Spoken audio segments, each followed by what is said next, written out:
শুভ সকাল বন্ধুরা।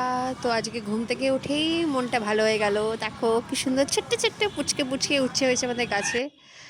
আর তারপরে এসে বানাচ্ছিলাম চালের পরোটা, মানে চালের গুঁড়োর পরোটা, যাই হোক। আর দুপুরে তেমন কোনো কাজ ছিল না, আজকে একটু খাসির মাংস রান্না হয়েছে। জানি জানি জিভে জল আসছে, বাট কিছু করার নেই, দেওয়া যাবে না। তারপরে বেরিয়েছিলাম একটু বিকেলে, কিন্তু বিকেলে গিয়ে একটা অদ্ভুত জিনিস দেখলাম, সেটা তোমাদের সাথে শেয়ার করি। আমাদের বাড়ির সামনে যে রাস্তাটা, আর তার পাশে একটা যে নদী দেখতে পাচ্ছ, ওই নদীটা হচ্ছে তেমন কিছু না, ওই যে তুঙ্গভদ্রা নদী আছে, ওই তুঙ্গভদ্রা নদীর একটা অংশ এখানে আছে, বুঝলে। নোংরা রয়েছে, বাট এটা কিন্তু সেই নদীটাই। আর ওই পাশে রয়েছে রেল লাইন। এবার দেখো, আমরা যারা স্টেশনের পাশে থাকি তাদের জন্য এইভাবে আমাদের একটা ব্রিজ তৈরি করা হয়েছে, যে ব্রিজটার নাম সাগরিকা। সেই সাগরিকা ব্রিজের ওপর দিয়ে আমরা টপকে টপকে লাফ দিয়ে বাড়ি থেকে স্টেশনে যাই।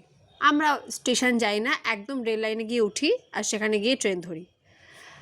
এই হচ্ছে আমাদের বাড়ির সামনে অবস্থা। যাই হোক, ওসব বাদ দাও, ওসব তো আর কোনো দিন ঠিকও হবে না, আর ঠিক হওয়ার প্রয়োজনও হয় না, মানে লোক মনে করে না, প্রয়োজন মনে করে না।